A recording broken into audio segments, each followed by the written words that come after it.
So here's the deal. I'm going to buy that fancy car from you. Margareta doesn't need it. She's just a regular person. My parents mentioned they wanted a new car, and since I got married to Brandon, he's been acting pretty selfish. He's been eyeing up the nice car my parents gave me, and I've had enough of it. My name's Margareta. I'm 25, and I met Brandon in college. We've been married for 2 years now. Brandon is outgoing and popular. Unlike me, I'm shy and don't have many friends. We started talking more during college classes, then we began studying together.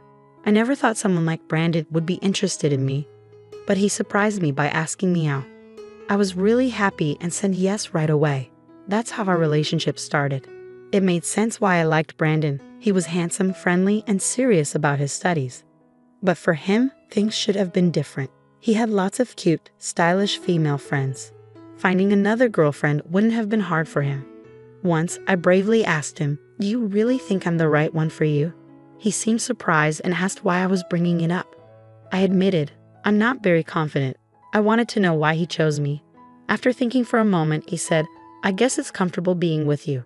I wasn't satisfied, but before I could say anything, he seemed annoyed and started playing with his phone.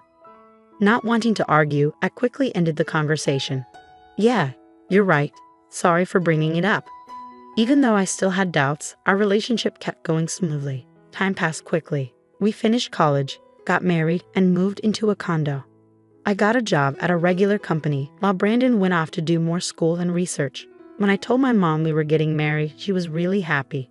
She said, "That's great news." We were starting to worry. "We thought you'd introduce us to a boyfriend sooner." I felt bad for not telling them about Brandon earlier, but Mom understood.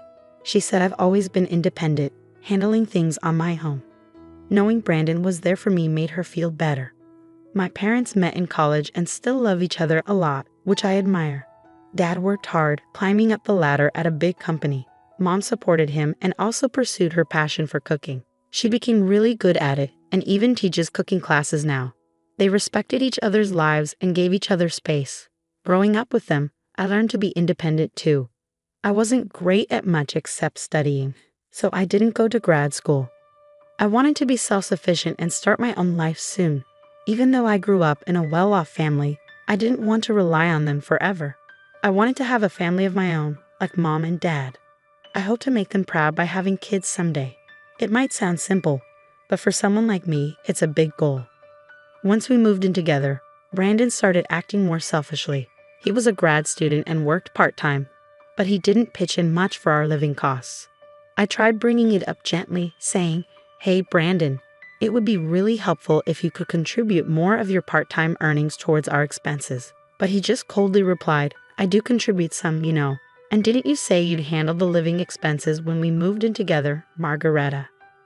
Brandon always talked about wanting to be a professor, which is why he went to grad school. I had assured him not to worry about money when we got married, telling him I had a good job. I murmured, "Yeah, I did say that," feeling unsure about what to say next. Brandon sighed heavily. "You wouldn't get it. Being a grad student costs a lot for socializing and stuff. Oh, and by the way, I need money for a research trip. Can you lend me $500? I'll pay you back later." Brandon's financial pressure became more common and our problems got worse. He started spending more nights away from home, leaving me waiting by the phone with cold meals in front of me. When he did come home happy for a change, I was too forgiving. He'd sometimes say things like, "Hey, Margarita, remember you wanted to go somewhere? I have tomorrow off, let's go." He'd bring up outings out of nowhere or compliment my cooking, making me feel special. Each time he was nice to me, I'd catch a glimpse of the happy married life I wanted, and it made me hesitate. But I knew this wasn't normal. I felt lonely and anxious, but I couldn't talk to anyone about it. I didn't want to upset my parents, who were thrilled about our marriage, but they must have started to notice something wasn't right. When I finally visited my parents after a long time, Dad suggested I stay over and have dinner with them. Mom cooked a big meal to welcome me back. During dinner, Dad mentioned my Aunt Ellen had visited recently and wanted to see me. He said she's always spontaneous like that.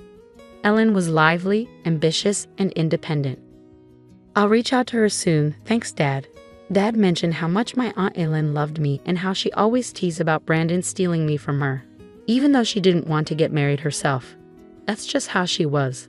Before I met Brandon, Ellen was more like a close friend than an aunt. I could talk to her about anything, even things I couldn't tell my parents. She understood me better than anyone and was always there for me. At first, I was too shy to tell her about Brandon, but I wanted to see her again and show her I was doing okay. A few days after staying with my parents, I met Ellen at a cafe. She was dressed really stylishly, as usual. Ellen checked out my outfit and said gently, "You know, Margarita, marriage is just the start of a lifelong journey for a woman. You should always feel confident and attractive, no matter what. Your clothes can make a big difference, so don't forget to take care of yourself." Then she took a sip of her tea gracefully. "I totally forgot about fashion lately. I'm sorry for not keeping in touch for so long," I murmured apologetically. Ellen replied, "That's typical of you, Margarita. It's good to be honest and serious, but being too timid usually comes from lack of experience. But I was thrilled when I heard you found someone special. I thought, finally, Margarita is taking a step forward." It had been ages since I spent time with someone outside on a day off, and the weather was perfect. We sat on the terrace, basking in the warm sunlight. In that peaceful moment, I felt like I could talk to Ellen about my worries without feeling too down. I had hoped even someone as shy as me could make it work with Brandon at first. But Ellen listened to my whole story without interrupting, just nodding kindly. When I finished, she asked, "I suppose you haven't mentioned this to your parents, have you, Margarita?" "No, I even hesitated to tell you today. I didn't want to admit my weaknesses to anyone. I thought I should be able to handle this on my own, to be truly independent. I know if Mom and Dad found out, they'd want to bring me back home right away. So I want to try to deal with this by myself as much as possible." Ellen respected my decision and didn't push further, but she added, "If you ever really need help, let me know first. If my dear Margarita asks for help, I'll be there for you no matter where I am." A month later, Mom called and said, "When you have time, could you come over? It's not urgent." Since I had the next day off, I went to see my parents. When I saw a car parked in the driveway, I couldn't contain my excitement. "Dad, is this car new? Did you just get it? Dad, can I really take it for a spin? What if I crash it?" I teased, feeling excited about the fancy car. "Don't worry about that. This card is for you, Margarita. Use it however you like. It'll come in handy," Mom whispered to me. "We saw this car in a TV commercial, and you said you liked it," Dad recalled. "So it's our gift to you. You've been going through a tough time lately, so we wanted to cheer you up. If things get tough, just drive this and come home anytime," he said with a warm smile. The car Dad got for me was an SUV from a famous foreign brand, and he even arranged a parking spot near my condo. I couldn't believe it, and I laughed in disbelief. Later, when I was driving downtown, I reached into my pocket, found the car key, and pressed the button. The lights flashed in all directions. Just then, I heard a familiar voice calling out from behind. "What's with the car?" I turned to see Brandon, my husband, who hadn't been home in a while. It felt like we were living separate lives. I was speechless as he looked at the car with a smug expression. "Ah, I see. A gift from your parents, right?" Every time I faced Brandon, I struggled to find my voice, but I was tired of feeling that way. "Brandon, don't you care anymore? Do you even care about me?" I managed to say, gathering my courage. Then Brandon said something shocking. "Are you just realizing now? Did you really think I loved you all this time? It's ridiculous how hopeful you are." His dry laugh rang in my ears. Something inside me snapped, and I blurted out, louder than usual, "Then why did you marry me?" "Wow, really? You're going to be that cold about it?" I couldn't believe what Brandon was saying. "So marrying me was just a meal ticket for you, huh? And now you want the car too because it's wasted on me? That's just great." Brandon didn't seem to care about how hurtful his words were. "And if you say no, we're getting divorced. Without me, you'll never find another man. So think about it." With those words, Brandon left without a second thought, leaving me feeling angry and heartbroken, my head pounding with a headache. I sat in the driver's seat for a while, trying to calm down. Eventually, I called my Aunt Elin for advice.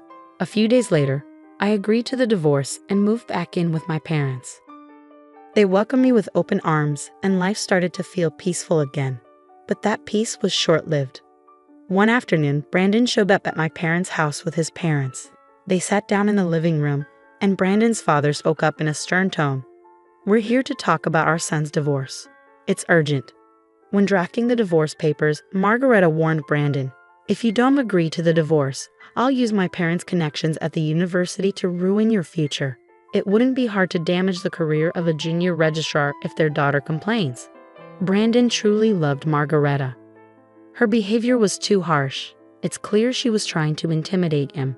"We could easily challenge the divorce," Brandon's father said, feeling deceived by Margareta. Behind her plain appearance, she's actually a mean and greedy woman. Poor Brandon. I heard she paid him to stay away. She must have had other men over. We need to go to family court and claim that Brandon was threatened by his wife. But if there's a proper apology, things might change. For example, if Margareta gives up that car she's driving, it might help smooth things over. Brandon and his parents remained silent, just listening to their parents' protests. Suddenly, the doorbell rang, and Mom went to answer it. Ellen appeared behind Mom as she came back to the living room. "Sorry I'm late. How's the discussion going?" Brandon's family had met Ellen once at my wedding. "What are you doing here? It's rude to barge in like that. We're busy right now. Outsiders should leave," Brandon's mother objected. No, don't be like that. You've heard about Brandon's divorce, right? How would an outsider like you know about that? I had been informed by my brother earlier. I couldn't miss such an important moment for my dear niece, Ellen said, offering a reassuring glance. "You're probably here to stop the divorce or for money. Can you still say that after seeing this?" Ellen pulled out a stack of documents from her bag, laid them out on the table, and showed them to everyone. "I hired a detective to look into this. It turns out Brandon has been cheating on Margareta with multiple women despite being married. He hardly came home because of it. He took advantage of Margareta's kindness and even asked her for money. That's ridiculous. I was just busy with my research at the university. When I did come home, we ate together and went on trips, right? We were like any other married couple, right, Margareta? Say something." "Brandon, you don't need to defend yourself. We'll handle this. It's not your fault. We understand," his father reassured him. "That's right. These documents from who knows where are surely lies. Our Brandon would never cheat. He's such a kind and outstanding son," his mother protested. "You might be kind to your parents, but that kindness seems to end there. Like father, like son." "Now, Brandon's mother, take a look at these photos," Ellen said, pulling out a picture from the documents. "I recently stayed at a hotel for a business meeting and saw Nicholas there. He was with another woman, looking very cozy. So I had the detective look into Nicholas too. The results were just as I expected. Do you understand now?" Brandon's mother's face went pale as she grabbed the documents and examined them closely. "What is this, Nicholas? How long have you been doing this? It's all lies, isn't it, Veronica? Stop looking. Give me that." Nicholas, looking panicked, tried to snatch the documents, but it was too late. Veronica, distraught, confronted Nicholas. "You've been cheating on me.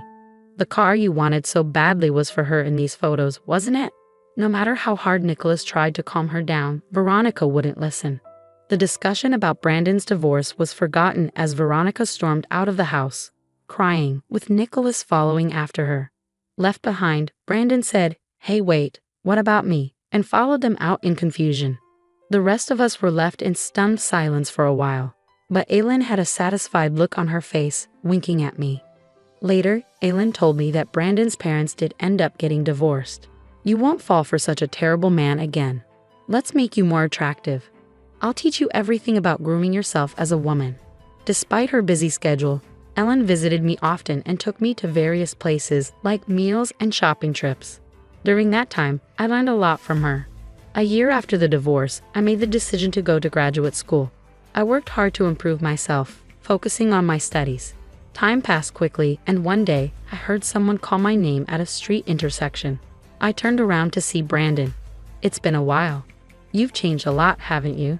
At first, I didn't even recognize him. In Brandon's eyes, the woman standing before him was no longer the plain ex-wife he knew, but had transformed into an incredibly beautiful and attractive woman. Meanwhile, Brandon had fallen on hard times due to the scandal of his parents' divorce. It seemed he was no longer attending graduate school. His parents, Nicholas and Veronica, had decided to stop providing him with financial support because of the trouble he caused.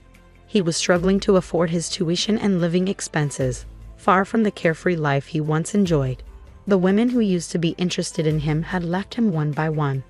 The former glory he once had vanished in an instant, and now he found himself face to face with his ex-wife, who seemed to be a completely different person. As Brandon was about to suggest catching up, a man approached and asked, "Sorry for the wait. Are you a friend of Margarita's?" It was Leonard, the man I was currently dating. Wow, that guy is really handsome, isn't he? He's so tall. Could he be a model? Commented a group of women nearby, looking at Leonard. He's someone from my past, but it's okay. We're finished talking. Let's go, shall we? Leonard said, taking my hand and briefly acknowledging Brandon. Brandon stood there, stunned, as Leonard led me away by the hand. Without a second thought for Brandon, Leonard and I walked towards the crosswalk, and I didn't look back, keeping my gaze straight ahead as we left.